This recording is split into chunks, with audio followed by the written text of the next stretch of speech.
आवाज और स्क्रीन सबको क्लियर है?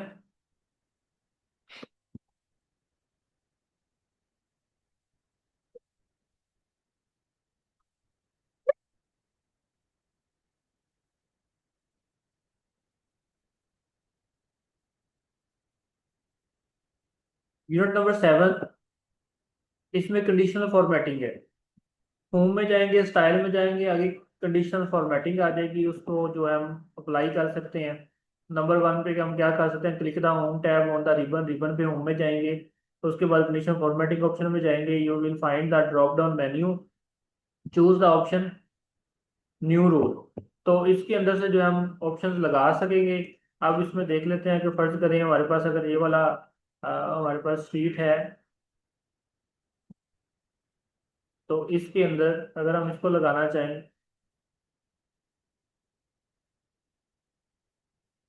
तो होम के अंदर जाएंगे। होम के अंदर जाने के बाद ये कंडीशनल फॉर्मेटिंग है, इसके अंदर ये सारी चीज़ें हैं। तो इस तरह से आप कंडीशनल फॉर्मेटिंग लगा सकते हैं। अब आपको ये बता क्या रहा है, जैसे कि मैंने डेटा बार्स लगाया है या कलर में चला जाता हूँ, तो एक चीज़ लगाने से ही आपको समझ आ जाएगी, ये वाला लगाते हैं या रेड वाला लगा रहे हैं। अब ये जो है, ये टोटल जो सेल है ना, जो ये सेल टोटल है, ये 675 है। ठीक हो गया।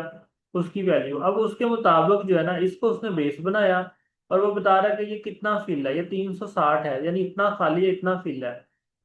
तो ये जितना ज्यादा होगा उतना ये इसको बढ़ा देगा, जितना कम होगा उतना इसको ये कम कर देगा। तो ये है कंडीशनल फॉर्मेटिंग। वो आपको देखते साथ ही अंदाजा हो जाएगा। जैसे आप इसको देखेंगे तो वो बता देगा ये 514 ज्यादा है, 474 कम है।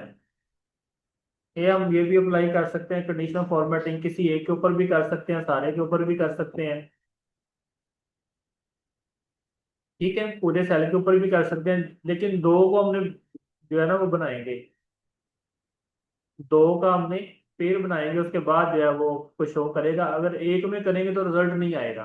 जैसे कि फर्ज करें इसमें मैंने लगा दिया, तो देखिए वो 360 वाले को जो है वो पूरा कर रहा है और 250 वाले को कम कर रहा है, और 489 वाला तो अब इससे भी बड़ा है।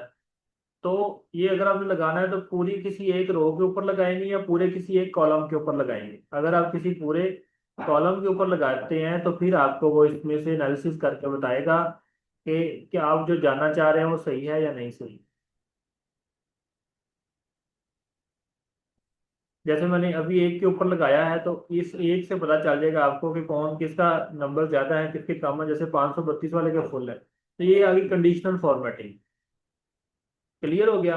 अगर आप जानना चाह रहे हैं कि फिजिक्स में से किसके नंबर जो है वो ज्यादा है, और ऐसे नंबर को देख के हमें समझ नहीं आ रही या गौर करना पड़ रहा है, हमें अपने माइंड को जो है वो टास्क देना पड़ रहा है कि 69 ज्यादा है या 70 है या 68 है, तो इससे बचने के लिए हम यहाँ से जो है वो क्या कर सकते हैं, ये कोई ना कोई ये सिग्नल लगा सकते हैं, ये वाला लगा सकते हैं। वो बता रहा है कि कितना फुल है, कितना हाफ है, कितना वो कवर्ड है, ये लगा सकते हैं। फ्लैग्स लगा सकते हैं। और जितना नंबर ज़्यादा आता जाएगा वो ग्रीन में चला जाएगा, कम होगा तो वो रेड में और येलो में आ जाएगा, उससे कम होगा रेड में आ जाएगा। ये टिक क्रॉस लगा सकते हैं, ये हमें बता देंगे कि ये पास है, ये फेल है। जो मुख्तलिफ किस्म की फॉर्मेटिंग या से कंडीशनल फॉर्मेटिंग में आप कर सकते हैं। ये कलर्स में आ जाएगा, red colour, light colour. Red वाला मीन के वो इसको जो है वो डार्क समझ रहा है, जो ज़्यादा डार्क है वो ज़्यादा नंबर है, अब वो खतरे में है, जो कम डार्क है वो ठीक है। इसी तरह से आप इसमें टॉप 10 आइटम्स जो है वो निकाल सकते हैं। तो इसने बता दिया कि ये टॉप 10 आइटम्स हैं। तो इस तरह की कुछ चीज़ें हैं जो कि आप इसके अंदर जो है परफॉर्म कर सकते हैं कंडीशनल फॉर्मेटिंग के अंदर। क्लियर हुई कंडीशनल फॉर्मेटिंग?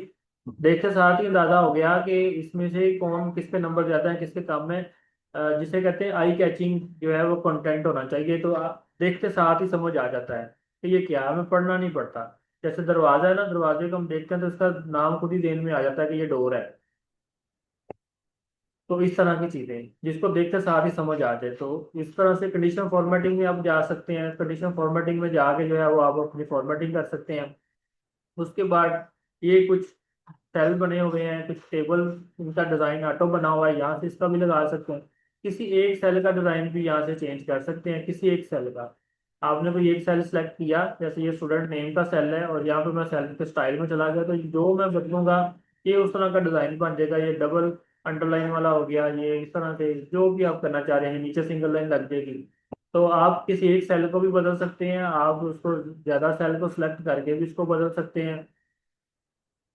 ये सब सारे सेल को कर रहा है। इसी तरह से आप एक जो है एक जो अपनी शीट बना लिया, आपने एक टेबल बना लिया, उस टेबल को भी फॉर्मेट एज टेबल, तो उसको टेबल के तौर पर भी आप उसकी फॉर्मेटिंग कर सकते हैं। जैसे कि अगर यहाँ पर कोई दो चीज़ों का, जैसे ये है, अगर हम इसको थोड़ा सा सिलेक्ट करते हैं, और सिलेक्ट करने के बाद होम में आएंगे, होम में आने के बाद आप स्टाइल में आएंगे, स्टाइल में टेबल पे आ जाएंगे। तो अगर किसी के ऊपर ये ओके करते हैं, तो ये देखिए इसने उस तरह का टेबल शेड दे दी इसको, ऊपर कॉलम 1 कॉलम 2 दे दिया, हाईलाइट कर दिया, और ये टेबल शेप दे दी। कंट्रोल जी करें इसको, मैं थोड़ा सा जो है वो इतने काट देते हैं, और हम यहाँ तक जो है ना इतना को टेबल इसको देखते हैं, ये देख लिया। या इनको भी अंदर मिला लें, इन एंट्रीज को भी, और उसके बाद आप चले जाएंगे यहाँ पर ये वाला लगा लें। अब वो कह रहा है फॉर्मेट एज टेबल, तो इसको आप टेबल कंसीडर कर रहे हैं, हम उसको कहते हैं ओके कर दो, तो ये ओके हो गया।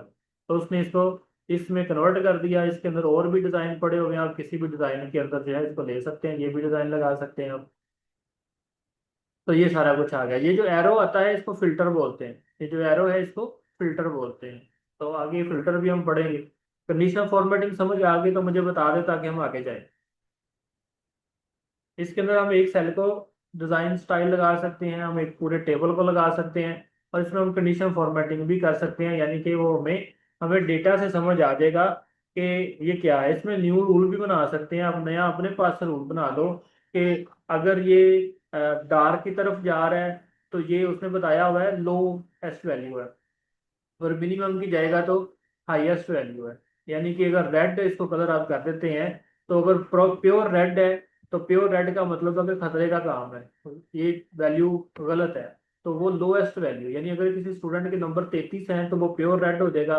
अगर उसके नंबर 65 हैं या 90 हैं तो वो लाइट में चला जाएगा।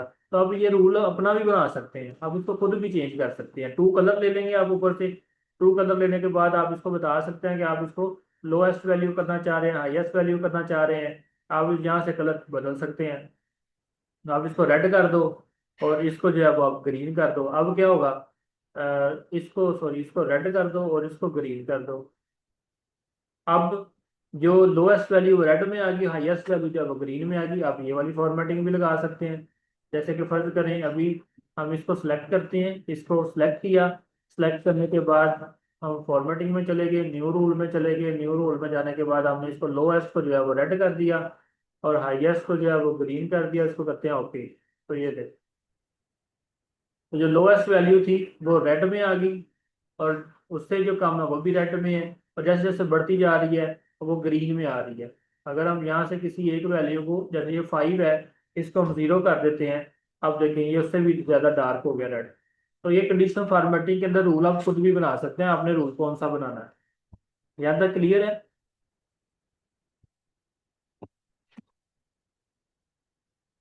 आगे आता है इफ फंक्शन। कल क्वेश्चन पूछा था कि पास फेल का फॉर्मूला कैसे लगाया, वो हम इसके अंदर जो है पढ़ेंगे इफ फंक्शन के अंदर, कि इफ क्या करता है। इफ का मतलब कि अगर ये हो तो ये करना है, और अगर ये हो तो ये करना है, ये बेसिकली इफ है। अगर आपका यहाँ तक कॉन्सेप्ट अभी तक जितना बताया ये क्लियर है, तो आप मुझे ओके का मैसेज जो है वो चैट में भेज दें, ताकि जो है वो हम आगे चले, इफ फंक्शन को हम पढ़ें। दो लेक्चर के जो नोट्स हैं वो रेडी हैं, क्योंकि इन नोट्स के अंदर कुछ चीज़ें जो थी ना वो आगे पीछे थी, तो इसको मैं दोबारा से पढ़ के इसको सेट कर रहा हूँ। आपने कुछ देखा होगा, हम फार्मूला लगाते हैं, फार्मूला वर्क नहीं कर रहा होता, तो वो इसलिए था कि इसमें कुछ चीज़ें मिस थी। दो यूनिट के नोट्स जो हैं वो रेडी हो चुके हुए हैं, वो आज आपको शेयर कर दिए जाएंगे। फिर उसके बाद अगले जैसे जैसे यूनिट के जो है नोट रेडी होंगे, वो भी आपको साथ साथ शेयर कर दिए जाएंगे। और यूट्यूब के ऊपर, फेसबुक के ऊपर आप, और कम्युनिटी के अंदर आपकी एक्टिविटी थोड़ी सी कम हो रही है, चंद स्टूडेंट्स हैं जो कि कर रहे हैं, बाकी नहीं कर रहे, तो आप एक्टिविटी अपनी बरकरार रखें। आपको मैंने बताया था कि यूट्यूब चैनल के ऊपर जो है ना मैंने एमसीक्यूज पोस्ट किए हैं, तो आप उसके ऊपर जाके एमसीक्यूज का आंसर दें। आपको भी पता हो कि आपको कितने कितनी चीज़ें आती हैं कितनी चीज़ें नहीं आती। जो गलत हो जाएगा उसका आप पूछ सकते हैं, जो सही होगा आपको उसकी मुबारकबाद कि वो आपको आता है। तो यूट्यूब के ऊपर MCQs हैं। उसके बाद पोस्ट किया था फेसबुक के ऊपर और कम्युनिटी में भी उसका लिंक भेजा था कि आपने फीडबैक देना है। तो फीडबैक अभी बहुत कम स्टूडेंट्स ने जमा करवाया। जिन्होंने अभी तक फीडबैक जमा नहीं करवाया वो भी करवा दें। फीडबैक जमा करवाने के दो तरीके हैं। एक तो आप QR कोड स्कैन कर सकते हैं। आप अपना जब गूगल को ओपन करते हैं तो गूगल की बार के राइट साइड पर एक लेंस बना होता है। मैं अभी आपको यहाँ से दिखाता हूँ कि जैसे ही आप जो है वो गूगल मोबाइल पर भी ऑन करेंगे तो यहाँ पर ये जो है ये कैमरे का निशान बना होता है। तो इस निशान को जब आप ऑन करेंगे मोबाइल के ऊपर तो कैमरा ऑन हो जाएगा और इसके साथ आप QR कोड को स्कैन कर लेंगे। जैसे ही स्कैन करेंगे सामने एक तो आपको कोड आ जाएगा। कोड को टच करेंगे तो आपकी जो वो चीज़ इसको ओपन करना चाह रहे थे वो ओपन हो जाएगी। और अगर आप QR कोड से जो है वो ओपन नहीं कर पा रहे, कोई मसला आ रहा है, तो फिर आप क्या करेंगे कि इसमें लिंक भी दिया गया है डिस्क्रिप्शन के अंदर। तो आप उस लिंक से जाकर भी इसको देख सकते हैं।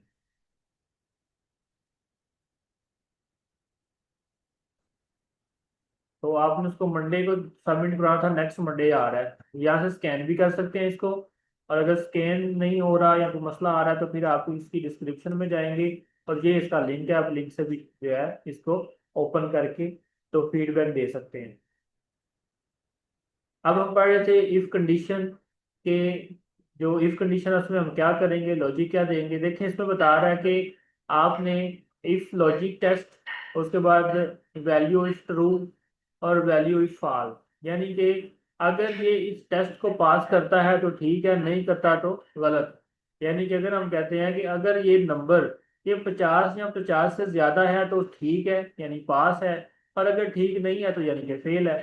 तो हमने इसको एक लॉजिक देनी है कि इसके अगर ये इस लॉजिक को पूरा करता है तो ये ठीक है, अगर नहीं करता तो ये खराब है। ठीक हो गया। यानी कि आप इसको अगर आप एक टेस्ट ले रहे हैं और आप स्टूडेंट उसको एम्प्लॉय को हायर कर रहे हैं तो आप उसको ये भी कर सकते हैं कि हायर नॉट हायर। तो आप उसको कह सकते हैं कि अगर उसका टेस्ट जो है वो इतने नंबर या इससे ज्यादा का है तो उसको हायर कर लो, अगर नहीं है तो उसको हायर ना करो। अगर इतना है तो उसको यस कर दो, अगर इतना है तो उसको नो कर दो। अगर इतना वैल्यू उसको पूरी कर रहा है तो उसको पास कर दो, अगर नहीं करा तो उसको फेल कर दो। तो ये कंडीशनल इफ कंडीशन है। अब हम इसको इफ कंडीशन को अब यहाँ पर अप्लाई करते हैं। ये मैंने फार्मूला पहले से बनाया हुआ था, इसको अभी ख़त्म कर देते हैं तो दोबारा से लगाते हैं। ये सारे को मैंने सेलेक्ट किया और सेलेक्ट करने के बाद डिलीट कर दिया। डिलीट से सिर्फ क्या डिलीट हुआ है, सिर्फ टेक्स्ट डिलीट हुआ है, फॉर्मेटिंग डिलीट नहीं हुई। अगर फॉर्मेटिंग भी डिलीट करना चाह रहे हैं उसका तरीका हो रहा है। तो मैंने सिर्फ टेक्स्ट डिलीट किया। अब मैं उसको इफ कंडीशन का फार्मूला अप्लाई कर रहा हूँ। कोई भी फार्मूला अप्लाई करेंगे तो वहां पहले हम लगाएंगे इक्वल। इक्वल लगाने के बाद हम लगाएंगे इफ, उसके बाद हम करेंगे ब्रैकेट ओपन। अब हम उसको लॉजिक देंगे कि लॉजिक क्या है। हम उसको लॉजिक ये देते हैं कि जो हमारे पास परसेंटेज आ रही है हम उसकी बेस के ऊपर इसकी लॉजिक बनाते हैं। तो जैसे आप सबको पता है कि यूनिवर्सिटी में 40 नंबर वाला पास होता है 100 में से, और बोर्ड में 33 नंबर वाला पास होता है। तो अगर हम यूनिवर्सिटी की बात करें तो हम कहेंगे कि अगर जो है वो परसेंटेज है, परसेंटेज है क्या बेसिकली हमारी, वो है N3। N3 हम कहते हैं कि अगर N3 यानी परसेंटेज है वो ग्रेटर देन है, बड़ी है या बराबर है। दो कंडीशन बता दी। तो इससे बड़ी हो या बराबर हो किससे, 40 से। हमने उसको कहा कि अगर जो है वो N3 जो है वो 40 से बड़ा है या बराबर है तो देन आपने कॉमा लगाया और आपने उसको इन्वर्टेड कॉमा में क्या कर दिया, आपने कहा कि ये पास है। इन्वर्टेड कोमा क्लोज कर दिया, स्मॉल कोमा यानी सिंपल कोमा लगाया। उसके बाद नेक्स्ट कहा कि इसके अलावा वो फेल है। यानी जो ये कंडीशन पे पूरा नहीं उतर रहा, यानी कि जो जिसकी जो परसेंटेज है वो 40 से बड़ी या बराबर नहीं है उसका क्या होगा, तो वो फेल होगा। तो उसको इन्वर्टेड कोमा के अंदर हम लिख देंगे फेल। और इन्वर्टेड कोमा क्लोज करेंगे और ब्रैकेट को क्लोज करेंगे और कर देंगे एंटर। तो उसने कहा जी ये फेल है। अब हम देखते हैं कि इसकी परसेंटेज कितनी है, वो है 37। तो वही 40 से कम है तो फेल ही होगा। अब हम इस फार्मूले को अप्लाई कैसे करेंगे बाकी रोज के ऊपर, यहाँ तो यहाँ से ड्रैग एंड ड्रॉप करेंगे या फिर आपको बताया था यहाँ पर आने के बाद डबल क्लिक कर देंगे तो जितनी भी एंट्रीज होंगी ये सब के ऊपर अप्लाई हो जाएगा। मैंने जैसे डबल क्लिक किया तो ये नीचे तक आ गया। इसने कुछ स्टूडेंट को पास कर दिया, कुछ को फेल कर दिया। अब देखिए यहाँ पे आप कंडीशनल फॉर्मेटिंग लगा सकते हैं, जैसे कि अभी अगर मैं कहूँ इसमें से कितने पास हैं कितने फेल हैं, तो आपको गौर करना पड़ेगा, गिनना पड़ेगा। और अगर यहाँ पे आप कंडीशनल फॉर्मेटिंग लगा दें, आप उसको कह दें कि जो फेल है उसको ये वाला कलर कर दो, जो पास है ये वाला कलर कर दो, तो इजी आप बता सकते हैं कि पास कितने हैं फेल कितने हैं। तो यहाँ ऐसे कंडीशनल फॉर्मेटिंग जो है मुख्तलिफ तरीकों से आप इस्तेमाल कर सकते हैं। अब इसी कंडीशन फॉर्मेट सॉरी इसी फार्मूले को इस्तेमाल करते हुए हम ग्रेड और रिमार्क्स का फार्मूला भी बनाएंगे कि ग्रेड और रिमार्क्स का फार्मूला जो है वो वर्क कैसे।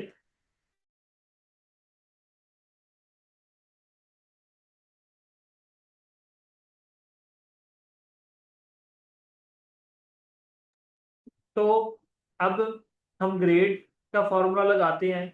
आपने गौर से देखना है, एक ही चीज बार बार रिपीट हो रही है, लेकिन याद जो है वो आपने लाजमी रखना है कि क्या हो रहा है। इज इक्वल इफ लिखा, इफ के बाद अच्छा ये मैं आपको बार बार बताता हूँ कि ये स्पेलिंग छोटे भी लिखने बड़े भी लिखने कोई मसला नहीं है।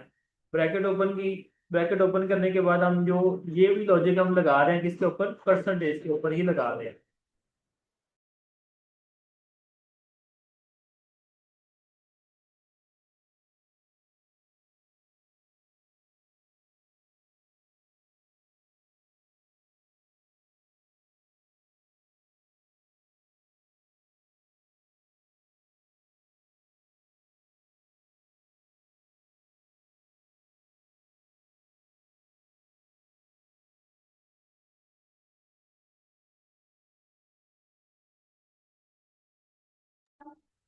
तो इफ लिखा, इज इक्वल लिखा, इफ लिखा। अब उसके बाद हम उसको लॉजिक बता रहे हैं, लॉजिक हम अपनी परसेंटेज के ऊपर ही कर रहे हैं। हम क्या कहेंगे उसको कि N3 जो है, अब आपने ना ग्रेड, जैसे कि हमें ग्रेड मिलता है, हमारी जब मार्कशीट आती है ऊपर आता है A grade A plus B, वो कैसे निकालते हैं वो निकालने लगे। तो हम लिखेंगे इज इक्वल का साइन लगाया, इफ लिखा, ब्रैकेट ओपन की, आगे N3 जो है वो परसेंटेज का सैलरी टेस्ट लिखा। उसके बाद हम लॉजिक क्या दे रहे हैं कि अगर ये बड़ा है या बराबर है 90 के, यानी 90 के बराबर या 90 से बड़ा, यानी कि 91 92 और 100 तक ये है, तो आपने क्या करना है, इस स्टूडेंट को आपने ए प्लस का ग्रेड दे देना या प्लस ए का ग्रेड दे देना है। और ये आपने क्या किया, इसको क्लोज कर दिया। फिर आपने आगे क्या किया, फिर कॉमा लगाया और फिर आप लिखेंगे इफ। ठीक हो गया, इतना एक सेंटेंस पूरा हो गया। आगे हम फिर से सेम रिपीट करेंगे, इफ लिखा, ब्रैकेट ओपन की, और ब्रैकेट ओपन कर फिर सेम वही चीजें रिपीट कर रहे हैं, यानी कि N3 लिखा, ग्रेटर देन लिखा, इक्वल लिखा। अब हम इसको 80 कर देते हैं कि अगर जो परसेंटेज है वो 80 या 80 से ज्यादा है, 80 या 80 से ज्यादा है, तो फिर आप क्या करेंगे, इसको ए ग्रेड देते हैं। और यहाँ पे हम इसको क्लोज कर देते हैं। यहाँ तक टेस्ट कर लेते हैं कि हमारा फार्मूला ठीक है कि नहीं ठीक। और यहाँ पे हम लिख देते हैं अगर जो 90 या 90 से ज्यादा उसको ए प्लस दे दें, जो 80 या 80 से ज्यादा उसको ए का दे दें, और इसके अलावा जो है उसको आप सी ग्रेड दे दें। यहाँ पर टेस्ट करते हैं अभी कि हमारा फार्मूला ठीक है कि नहीं ठीक। अब जितनी ब्रैकेट हम ओपन करते हैं उतनी क्लोज भी करनी है। एक्सेल के अंदर जितनी ब्रैकेट ओपन करेंगे उतनी ब्रैकेट क्लोज भी करेंगे। तो हमने दो ब्रैकेट ओपन की है तो दो क्लोज भी करेंगे। और आप ये भी देखेंगे कि जब हम ब्रैकेट को क्लोज कर रहे होंगे तो इनके मुख्तलिफ कलर होंगे। तो आपने ये भी याद रखना है कि जो फर्स्ट ब्रैकेट का कलर था वो लास्ट में भी होना चाहिए। यहाँ से भी पता चल जाता है कि जितनी ओपन ब्रैकेट की थी उतनी क्लोज भी हो गई। एंटर किया आपने तो इसने सी ग्रेड दे दिया इसको, यानी कि हमारा ये फार्मूला ठीक चल रहा है, वर्क कर रहा है। अब हम इसको कंप्लीट करते हैं। तो यहाँ तक आगे हम यहाँ पे फिर लिखेंगे इफ, यानी ब्रैकेट कोमा लगाया, फिर हमने इफ लिखा, ब्रैकेट भी अभी रिमूव कर देते हैं। तो इफ लिखने के बाद ब्रैकेट ओपन करेंगे, N3 लिखेंगे, N3 हम करेंगे ग्रेटर देन, इक्वल देन 70, छोटा कोमा, इन्वर्टेड कोमा। अब हम इसको कह देंगे बी कह देंगे, इन्वर्टेड कोमा क्लोज कर देंगे, छोटा कोमा लगाएंगे। आपने नजर रखनी है, अगर कोई चीज मिस हो तो मुझे साथ ही बता देनी है। फिर हमने इफ लिखा, ब्रैकेट ओपन की, N3 लिखा, ग्रेटर देन इक्वल लिखा, 60 लिख देते हैं। 60 के बाद छोटा कोमा, इन्वर्टेड कोमा, सी लिख देते हैं, इन्वर्टेड कोमा बंद कर देते हैं, फिर छोटा कोमा लगाते हैं, इफ लिखते हैं, इसके बाद ब्रैकेट ओपन करते हैं, और N3 ग्रेटर देन इक्वल, इसके इक्वल करेंगे अब 60, तो अब आ गया 50 आ गया, 50 छोटा कोमा, इन्वर्टेड कोमा, सी है तो डी लिख दिया, डी के बाद जे लगा दिया, और उसके बाद फिर हम छोटा कोमा लगाएंगे, इफ लगाएंगे, ब्रैकेट ओपन करेंगे, ओपन करने के बाद N3 लिखेंगे, ग्रेटर देन लिखेंगे, इक्वल लिखेंगे, इक्वल लिखने के बाद अब हम इसको करते हैं 40, 40 कर दिया, छोटा कोमा लगाया, इन्वर्टेड कोमा लगाया, डी के बाद क्या आ जाता है, ई लिख दिया, और ई को बंद किया, और साथ ही हमने अब इसको क्लोज करने लगे यहाँ पर। हम इसके मजीद नीचे नहीं जाते, क्योंकि हमने कहा था कि 40 को हमने रखना है कि 40 से ज्यादा है तो पास है, 40 से कम है तो फेल है। इसलिए जो ग्रेड है एफ वाला वो 40 से कम वाले को मिलेगा। तो हम कहेंगे कि अगर इस स्टूडेंट की जो परसेंटेज है वो 40 या 40 से ज्यादा है, आप उसको ई ग्रेड दे दें। अदरवाइज, ये छोटा, अब जो छोटा कॉमा है इसको अदरवाइज बोला जाएगा, अदरवाइज इसको आप फेल कर। ये चीज, ये फार्मूला कंप्लीट हो गया। और से देख लीजिए, दोबारा इसको पढ़िए। Is equal if bracket open N3 greater than equal 90 छोटा कोमा, इन्वर्टेड को कोमे ओपन, और ए प्लस इन्वर्टेड कोमे बंद। इसी को बार बार मैंने लिखा हुआ है, जस्ट मैं क्या कर रहा हूँ कि जो मैं लॉजिक बता रहा हूँ वो लॉजिक में से 10 नंबर कम कर रहा हूँ। 90 था उसको 80 कर दिया, जो ए प्लस था उसको ए कर दिया, इस तरह से 80 को 70 कर दिया, जो ए था उसको बी कर दिया, जो 70 था उसको 60 कर दिया, जो बी था उसको सी कर दिया। ये चीजें मैं बदलता गया, और लास्ट पे जब मैंने क्लोज किया तो क्लोज में मैंने दोबारा से 2 बार लिखा, यानी कि पहले ई लिखा, फिर छोटा कोमा लगाया, फिर इन्वर्टेड कोमे लगाया, और आगे एफ लिख के। यानी कि ये मैं लॉजिक दे रहा हूँ कि अगर इतना है तो उसको ई ग्रेड दे दें, और अगर नहीं है तो उसको एफ ग्रेड दे दें। अब जितनी ब्रैकेट ओपन की है उतनी क्लोज करेंगे, या तो गिन लेंगे कि कितनी ब्रैकेट है उतनी क्लोज कर देंगे, या आप नजर रखेंगे कि जैसे जैसे आप ब्रैकेट क्लोज करेंगे ना तो आपको पता चलता जाएगा कि ये क्लोज हो रही है, और पहली ब्रैकेट और आखिरी ब्रैकेट का कलर सेम होना चाहिए। तो शिफ्ट दबा कर मैं ब्रैकेट क्लोज करता हूँ, तो ये वाली, और इसको मैंने एंटर किया, तो उसने इसका ग्रेड क्या बना दिया, एफ ग्रेड बना दिया। अब जैसे ही मैं इसको डबल क्लिक करता हूँ तो वो देखें आपको कि ये सारे ग्रेड आपको नजर आ जाएंगे, और इसको एक दफा हम सेलेक्ट करके सेंटर कर लेते हैं, ये भी सेंटर और ये भी सेंटर, ये सेंटर। तो आप देख रहे हैं कि किसी का डी ग्रेड आ रहा है, किसी का बी ग्रेड आ रहा है। अब इसमें ए वाला कोई भी नहीं है, तो ये जो नीचे काफी डी आ रहे हैं इनमें से किसी का जो है वो ए ग्रेड बनाएं, यानी इसके नंबर बढ़ाएं, आप इसको 75 करें। जैसे 75 किए तो वो उसने इसको जो है वो सी कर दिया, इसको 65 कर दें, इसके इसके 55 कर दें। तो उसके बाद केमिस्ट्री है, 50 कर दें, बी हो चुका है, इसके 50 कर दें। मैथ में से मैथ 75 भी आ सकते हैं, इसको वो कर दें। अब देखिए ए में वो जा चुका है, अब इसके भी 75 कर दें कि, तो क्योंकि ए के लिए परसेंटेज बहुत ज़्यादा चाहिए, 90 तक होनी चाहिए, फिर ये जाएगा। तो इसको ए ही रहने दें, और किसी लास्ट वाले को आप जो है वो 75 कर, सारे 75 कर देंगे, तो वो आप देखेंगे तो ए प्लस में चला जाएगा। क्लियर है? लेकिन टाइम कंज्यूमिंग इसलिए है क्योंकि मैं आपको समझा रहा हूँ। जब आपको समझ आ जाएगी, आप इसको अप्लाई करेंगे, तो फिर आप इसको करेंगे कॉपी पेस्ट। लेकिन ग्रिप हो आपकी तब आप क्या करेंगे, इसको कॉपी पेस्ट करेंगे, तो ये टाइम कंज्यूमिंग नहीं रहेगा, क्योंकि एक ही वो पार्ट बार बार रिपीट हो रहा है। तो एक को कॉपी कर लेंगे, उसको बार बार पेस्ट करते जाएंगे। अभी मैं आपको करके भी बताता हूँ कि कॉपी पेस्ट कैसे करना है। तो फर्ज करें यही फार्मूला मैं आगे ट्रैक कर देता हूँ यहाँ पर रिमार्क्स में। अच्छा, मुझे जल्दी से कोई ट्रेनिंग जो है वो रिमार्क्स बता सकता है, 1 2 3 4 5 6 7 रिमार्क्स बताने हैं। Remarks mean good, better, best, brilliant, ये वाले। अगर मुझे जल्दी से बताएंगे। अब देखिए, मैंने यही सेम फार्मूला आगे कॉपी कर लिया है, और कॉपी करके अब मैं इसमें एडिशन क्या करता हूँ वो मैं अभी आपको जो है वो बताता हूँ। तो इसको मैंने कॉपी नहीं किया, मैंने इसको ड्रैग किया, तो मैं कॉपी करता हूँ इसको। यहाँ से इसको सेलेक्ट किया सारे को, और मैंने कंट्रोल सी से कॉपी कर लिया। और जहाँ पे मैं इसको जो है वो कंट्रोल वी करके पेस्ट कर लेता हूँ। जहाँ पे करना था कंट्रोल सी कंट्रोल वी, तो ये मैंने इसको, सॉरी वो उसको आगे लेके जा रहा है। चलिए कोई बात नहीं। मुझे बताइएगा जल्दी से जो है ना वो मुझे क्या उससे कहते हैं, रिमार्क्स बताएं स्टूडेंट्स के, क्योंकि रिमार्क्स क्या होने चाहिए। आप बताएंगे तो मैं इसको लिखना शुरू करूंगा।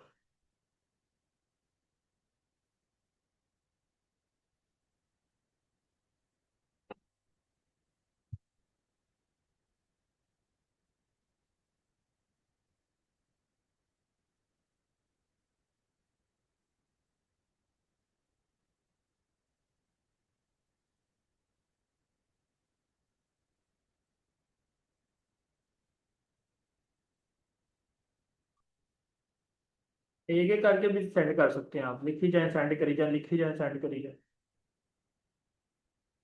ठीक हो गया, ये आ गए, ज्यादा चाहिए थे, एक दो तीन चार।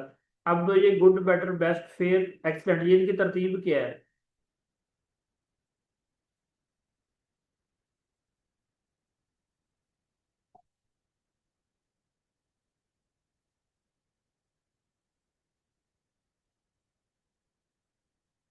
ओवर चलें, ये इतने काफी हैं, इनको मैं यहाँ पे ऐड करता हूँ। अब देखिए मैंने ये सारा सेम फार्मूला ऐड कर लिया, ये जी मैंने लगाना है। अब मैं शुरू में आ जाता हूँ। अब शुरू में देखिए मैंने तब्दील क्या करना है इसमें, क्योंकि मैंने परसेंटेज के ऊपर लगाना है। तो परसेंटेज यहाँ से मेरे पास है एन, मैंने इसको एन कर दिया, N3। इसको मैं जो है वो 90 ही रहने दूंगा। अब ए प्लस की जगह पे मैं सबसे ज्यादा जो है वो लगाना चाह रहा हूँ, जिसे हम एक्सीलेंट कह सकते हैं।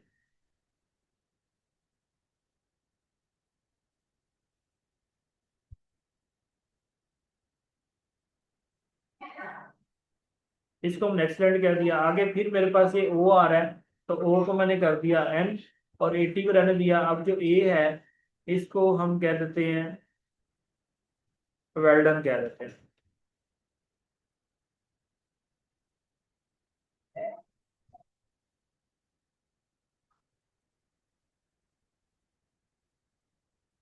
और उसके आगे इसको हमने एन कर दिया।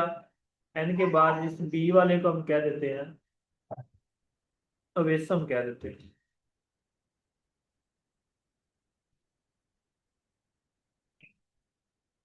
आप उधर ऊपर भी जो है अगर मसला है तो यहाँ पे फार्मूला बाद में भी चेंज कर सकते हैं। अवेसम कर दिया, उसके बाद इसको मैंने सेलेक्ट किया, इसको मैंने एन कर दिया, और सी वाले की जगह पे लिख देते हैं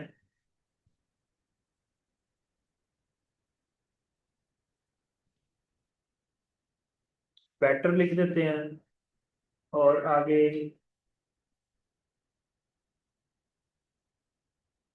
जो इसको एन कर देते हैं, और इसको डी वाले को लिख देते हैं गुड लिख देते हैं।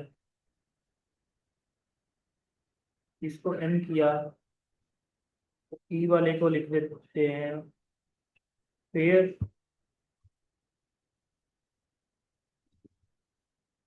और इसको लिख देते हैं पुअर।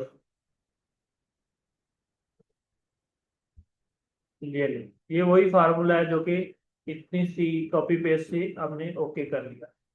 ये मैंने एंटर कर दिया, तो उसने कहा ये पुअर इसका रिमार्क्स है। डबल क्लिक करें तो ये सारे रिमार्क्स आ गए। ये आप रिमार्क्स दे सकते हैं। आपको जो मैंने असाइनमेंट दी थी, उस असाइनमेंट के ऊपर जो है वो ग्रेड भी है और रिमार्क्स भी है, ये सारा कुछ लिखा हुआ है। इससे भी आपको समझ आ जाएगा कि ये कहाँ कहाँ पे इस्तेमाल हो सकता है। यानी पे यहाँ पे असाइनमेंट, और असाइनमेंट थी मेरा ख्याल है 15, और 15 नहीं, 15 नहीं है, 14, ये वाला। तो ये ग्रेड है। ये ग्रेड में कौन सा फार्मूला लगा हुआ था, इस ग्रेड में ये फार्मूला हमने लगाया तो उसने ग्रेड निकाल दिया। यहाँ पे पास पे हमने पास का फार्मूला लगाया हुआ है, पास फेल का वो निकाल दिया। परसेंटेज पे परसेंटेज का फार्मूला है।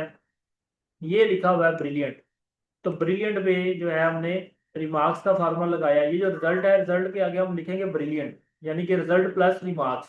तो रिजल्ट पास और आगे ये चीज आ गई। तो यहाँ से भी अंदाजा हो गया। देखिए ये नंबर लिखे हुए हैं, ये सम का फार्मूला लगाया, 207 नंबर इसने लिए हैं, यहाँ पे हमने फार्मूला लगाया सम का, इज इक्वल सम लगा दिया। उसके बाद सम से हमने निकाल ली परसेंटेज।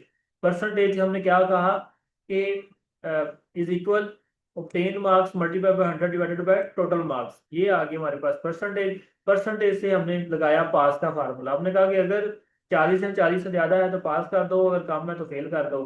फिर हमने परसेंटेज के ऊपर फार्मूला लगाया ग्रेड का, फिर हमने परसेंटेज के ऊपर ही फार्मूला लगाया मार्क्स का। तो इसी तरह से ये रिजल्ट कार्ड रेडी हुआ। अब क्या किया आपने, कॉपी पेस्ट कर लिया। आप जस्ट स्टूडेंट का नेम बदलते गए, नेम और उसका father name, roll number, class, और यहाँ पे नंबर चेंज करते जाएंगे, आपका रिजल्ट रेडी होता जाएगा। इस तरह से जो है ये सारी चीजें ओके की हैं। अब अभी आपको पता चल गया कंडीशन का फार्मूला आप कैसे लगा सकते हैं। यस नो पे भी लगा सकते हैं, आप कंडीशन लिख दें कि अगर किसी ने इतने रिमार्क्स लिए हैं, नंबर इतने हैं, तो आप उसको जो है वो पास कर दो, फेल कर दो, ओके कर दो, नो कर दो, यस कर दो। इस तरह से आप इसकी जो है वो बना सकते हैं।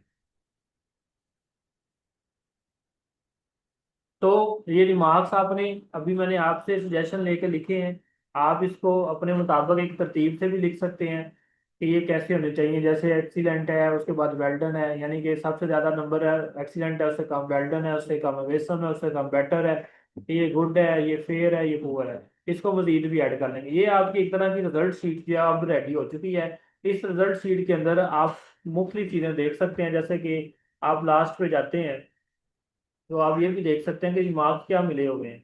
तो क्योंकि मैंने इसको फ्रीज किया हुआ है तो आपको नाम नजर आते रहेंगे, और यहाँ से आपको पास फेल अवेसम वगैरह का जो है वो पता चलता रहेगा। ग्रेड से भी अंदाजा हो जाएगा ग्रेड क्या आ रहे हैं, मिनिमम नंबर कितने लिए हैं, मैक्सिमम कितने लिए हैं, एवरेज नंबर कितने लिए हैं, परसेंटेज क्या है, टोटल खुद लिखते हैं और सम करके आ जाता है। और भी चीज़ आपको इसमें पूछनी हो तो आप पूछ सकते हैं, इससे रिलेटेड कुछ और पूछना हो तो वो भी पूछ सकते हैं। अब आगे इफ का पता चल गया हमें। इसके बाद आपको बताना है कि कॉलम, वो मैंने कल ही बता दिया था आपको कि अगर आप किसी कॉलम का जानना चाह रहे हैं कि ये कॉलम किस जगह पे है, तो आप वो भी जान सकते हैं कि ये कॉलम किस जगह पे है, यानी कि उसकी पोजीशन क्या है ऊपर। क्योंकि कॉलम के जो कॉलम का हेडर है ना ऊपर, वो LMN अंग्रेजी में आ रहा है। तो अगर आप जानना चाह रहे हैं कि ये नंबर में इसकी क्या वैल्यू है, जैसे यहाँ पे हमने जाना था, उसकी वैल्यू हमारे पास क्या आई थी,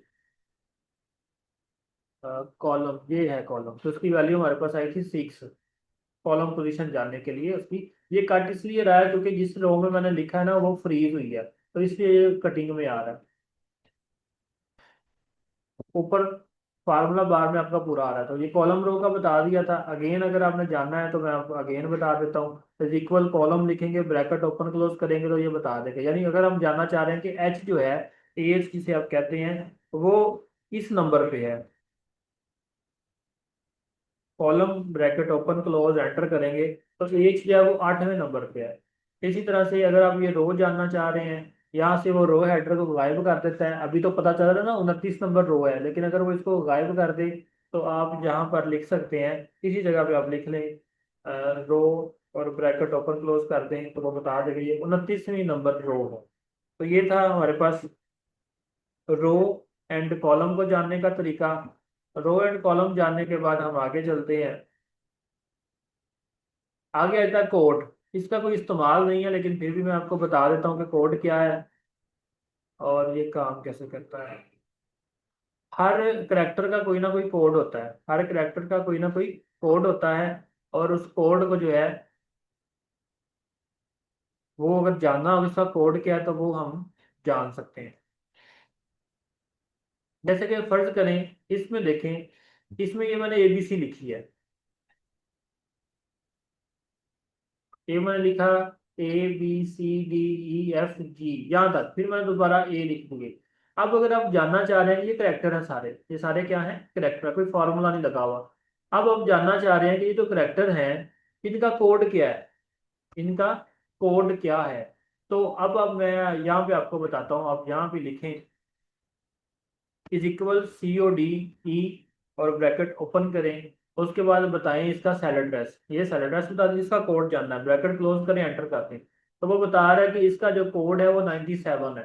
अब मैं इसको ड्रैग एंड ड्रॉप करता हूँ, मैं कहता हूँ सब ये कोड बताओ, तो वो क्या कह रहा है जो बी है उसका 98 है, सी का 99 है, डी का ये है, ऐसे ऐसे सबके बता दिए। नीचे फिर ए आ गया तो उसने फिर क्या कह दिया 97। अब कहीं पे फिर आप बी लिख दें तो वो, या जी लिख दें तो जी लिखा तो जी का उसने बता दिया 122 कोड है। अब ये जो मेरे पास ना ये वाले ए बी सी जो है ये मैंने खुद से लिखे हैं और आगे मैंने फॉर्मूला लगाया है। तो ये जो मेरे पास, इसको मैं थोड़ा सेंटर में कर देता हूँ ताकि ये कोड है इसको बोल्ड कर देता हूँ। ये इनके कोड है, यानी कि जब हम कोडिंग करेंगे तो हम ए नहीं लिखेंगे, हम 97 लिखेंगे। जब हम कोडिंग करेंगे हम जी नहीं लिखेंगे, हम 103 लिखेंगे। अब हमें वो टास्क दे देते हैं, वो कहते हैं कि ये हमारे पास कोड है, यानी कि ये सारे क्या हैं, ये कोड हैं। आप हमें बताएं कि इनके पीछे नंबर किसके हैं, यानी ये कोड किस करेक्टर का है, ये कोड किस करेक्टर का है।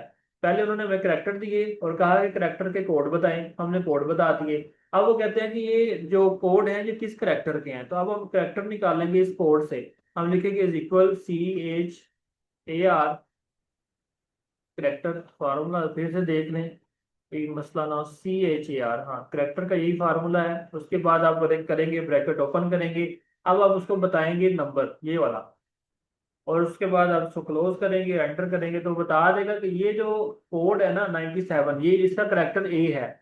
ऐसे ही आपने ये सारे लगाए हुए हैं तो उसने बता दिया कि 102 कोड एफ का है, 97 ए का है, 122 जी का है। ये बेसिकली है क्या, ये कोड जानने के लिए और करेक्टर जानने के लिए, कि अगर आपको कोई करेक्टर दे दे तो आप उस करेक्टर से उसका कोड जान सकते हैं, और अगर आपको कोई कोड दे दे तो उस कोड से उसका करेक्टर निकाल सकते हैं।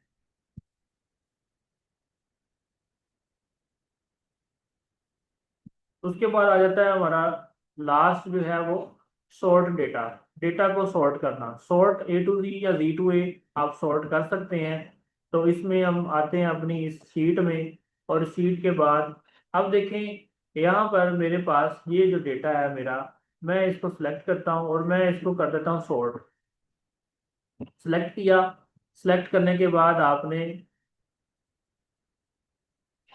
होम टैब के अंदर लास्ट पे एडिटिंग का ग्रुप है और इसके अंदर ये जो फिल्टर सा बना हुआ है ये सॉर्ट है, इसके ऊपर क्लिक करेंगे और कर देंगे सॉर्ट ए टू जी। ये आपने ए टू जी कर दिया। जैसे ही आपने ए टू जी किया तो उसने ये सारे डेटे को क्या कर दिया, तरतीब कर दिया, CDEJ ये सारे से तरतीब लगा दिया। और सारे जितना भी उसका डेटा था उसने सबको जो है, यानी कि अगर आप सारे को भी सिलेक्ट कर लेंगे, ये सबको सिलेक्ट किया और सिलेक्ट करने के बाद आपने यहाँ पे इसको कर दिया सॉर्ट ए टू जी कर दिया, तो उसने ए टू जी विद फॉर्मूला उसको जो है वो चेंज कर दिया। आपका जो वो ए प्लस वाला था वो नीचे था, अब वो आ चुका है ऊपर, यानी जनरल जो है वो 5वें नंबर पे उसका नाम आ चुका है। अब और देखें रेहा जो हमने कल बार बार लिखा था वो अब एक जगह पे आ चुका हुआ है। अब इसमें आपको मैं एक ये अगर आपको कहा जाए कि अभी जो देखें, अभी जो हमने सॉर्ट किया ना वो सॉर्ट किया ए टू जी या जी टू ए, यानी कि ए बी सी के मुताबिक सॉर्ट किया है। अगर अब जो मैं आपको सॉर्ट वाली ऑप्शन बता रहा हूँ ये वर्ड में नहीं होगी, ये एक्सेल में होगी। हम ए टू जी या जी टू ए नहीं करेंगे सॉर्ट। अब कैसे करना है, हम इसको दोबारा पहली पोजीशन में ले जाते हैं